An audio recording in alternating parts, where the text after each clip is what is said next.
আপনার 12 বছর ইংলিশ শেখার পরেও সঠিকভাবে একটা বাক্য লিখতে পারেন না। কারণ কি জানেন? কারণ হচ্ছে আপনার ভোকাবুলারি শিখেন, বাট একটা সেন্টেন্স কিভাবে লিখতে হয় তার প্যাটার্ন, তার কাঠামোটা জানেন না। তো আসলে আপনারা এই ক্লাস থেকে কিভাবে একটা সেন্টেন্স প্রপারলি লিখতে হয় এই জিনিসটা আপনারা জানতে পারবেন। চলেন শুরু করা যাক।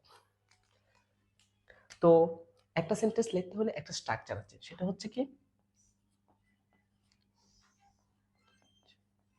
Subject plus verb plus extension, তাই না? তো সাবজেক্ট ভার্ব এক্সটেনশন।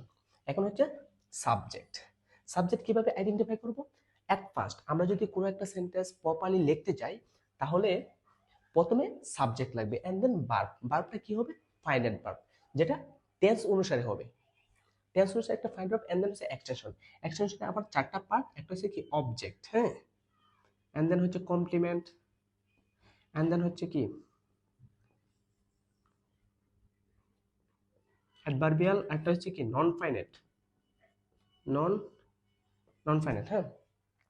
তো এক্সটেনশনের চারটা পার্ট। এট ফার্স্ট সাবজেক্ট। এখন সাবজেক্ট কিভাবে আপনি আইডেন্টিফাই করবেন? তখন কে অথবা কারা, কে অথবা কারা দিয়ে প্রশ্ন করলে আপনি সাবজেক্ট পাবেন।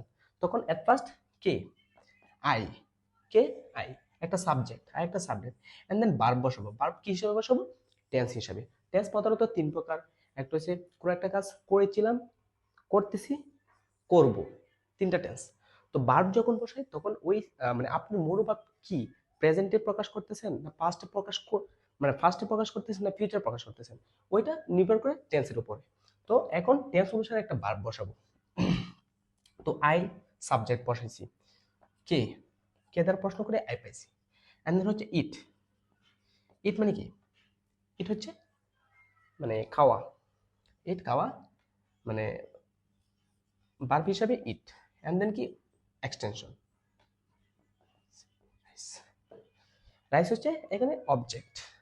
আমরা বলছিলাম যে একটা জিনিস এখানে এক্সটেনশনের চারটা পার্ট। আমরা নর্মালি জানি যে আহ, উম, আমরা জেনে আসছি যে subject plus verb plus object, আমরা এটাই জানতাম, কিন্তু এটা রং কনসেপ্ট। এক্সটেনশনের চারটা পার্ট হচ্ছে, একটা হচ্ছে object, complement, adverbial, non finite, ঠিক আছে? তো এখানে যখন একটা সেন্টেন্সের তিনটা পার্ট থাকে, একটা দুইটা তিনটা, যখন এই পার্ট এবং এই পার্ট দুইটা সেম হয় তখন এটা হয় object.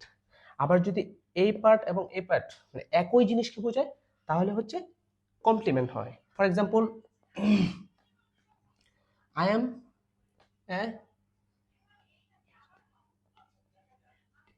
I M a student, হ্যাঁ, আই এম এ স্টুডেন্ট, এখানে একটা পার্ট দুইটা পার্ট তিনটা পার্ট, একটা দুইটা তিনটা, এখানে এই পার্ট আর হচ্ছে এই পার্ট দুইটা সেম জিনিস।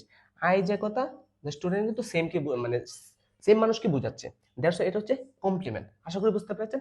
তো যে কোনো একটা সেন্টেন্স প্রপারলি আপনি যদি মেক করতে চান তাহলে হচ্ছে এট ফার্স্ট সাবজেক্ট দিবেন এন্ড দেন টেন্স অনুসারে ফাইনাইট ভার্ব, কি verb? Finite verb, and then হচ্ছে এক্সটেনশন। এক্সটেনশন যে কোনো একটা পার্ট হইতে পারে, অবজেক্ট হইতে পারে, কমপ্লিমেন্ট হইতে পারে, অ্যাডভার্বিয়াল হইতে পারে, নন ফাইনাইট হইতে পারে।